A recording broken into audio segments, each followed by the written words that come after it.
Welcome back, everybody. My name is Tom Olson. The name of the show is Olson on Law, every Saturday at 11 right here on News 96.5. And I want to bring on a very special guest, and it is attorney Marc Jones. Hello, Marc. Hello, Tom. How are you doing this morning? I'm doing fabulous. And, Marc, I want to bring the audiences up to speed, and that is that you and your father, Mike Jones, you're a team of Oviedo lawyers who set out to stop cops from ticketing drivers who flash their headlights to warn oncoming drivers of a speed trap. Yeah. And it started out with just an ordinary client, a 28-year-old Ryan Kintner, who got a ticket for flashing his lights because of a speed trap that was in Lake Mary. And so, Marc, you got the law changed, and I thought I'd like for you to give the listeners a little bit about the history of this case. Sure. In fact, it actually goes back a little further than Mr. Kintner's case. It started, and Tom, you're an attorney. You know, oftentimes we'll take a case for a friend to help them out when they get in a pinch. Right. And we had a family friend whose daughter had gotten ticketed for this conduct back in 2005. And we went to county court on it, and we got Judge Marblestone to enter a written opinion stating that, flashing lights was not in violation of this particular statute. And that opinion got published. A few years later, a gentleman by the name of Eric Campbell got a ticket for the same conduct, and he looked at the statute and he said, "This just isn't right." And he started doing a little research, and he found that written opinion, and he got in touch with us, and that's what kind of started this whole thing off. We started to realize as we started digging into it, it was happening in unbelievable numbers across the entire state of Florida. So, Marc, paraphrase for me what the statute said that you're not supposed to do. Okay. Originally, the statute, the one in question, is 316.23977. And paraphrasing, it says that you're not supposed to have flashing lights on your vehicle other than those for construction vehicles or police vehicles. What was happening is people, when they flashed their lights to warn police presence, police officers were saying, well, you're flashing your lights, and that's against this particular statute, and they would write you a ticket for it. Okay. That's not what the statute says. I get it. All right. So there was no statute against it for the purpose of warning people of a speed trap, but they were taking another a statute and trying to apply it to that. Correct. I mean, okay. what it boils down to is it's an arbitrary and capricious application of statute. And so then you have a client, and you tell me you take it to court and you argue before a judge to throw the ticket out, and apparently you were successful. Yeah, I've probably handled a couple dozen of these before we really decided, okay, we've got to do something to make it stop. And the argument before the courts generally were not difficult at all. Sometimes the court would say, listen, you really shouldn't warn of this stuff, but it's not against the law. The statute in question does not cover the physical act of flashing your headlights as communication, and that's what it boils down to. I mean, at its heart, this issue, as it started growing, it's a First Amendment issue. And we were successful in Mr. Kintner's case in getting an order from the court which stated that flashing headlights is communication, it's speech, it's protected by the First Amendment. All right. So my guest today is attorney Marc Jones. He's an Oviedo lawyer, and we're talking about cases that he has taken on behalf of clients who flash their headlights to warn people of an upcoming speed trap. And so after you were successful for your client, Mr. Kintner, then you guys went farther and actually filed I might call it a class action on behalf of all the people in the state of Florida who got tickets for this purpose. That's correct. Our mindset was, you understand, Florida is a home rule state, so we've got a bunch of different law enforcement agencies across the state. So our attempt was to try to file some kind of lawsuit that would have traction statewide. So we found that a lot of these tickets were being issued by the Florida Highway Patrol, the main law enforcement agency in the state.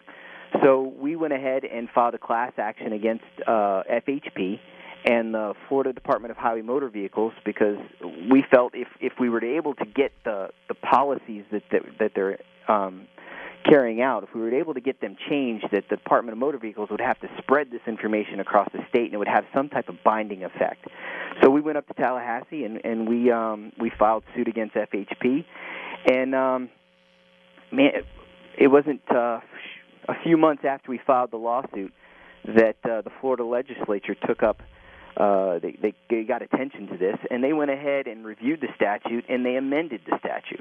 Well, for once we get the Florida legislature to act appropriately, good for them, finally. I don't know if I'd go that far, Tom, but they did act. Yeah. I'm not sure they did enough, and I'll explain to you why.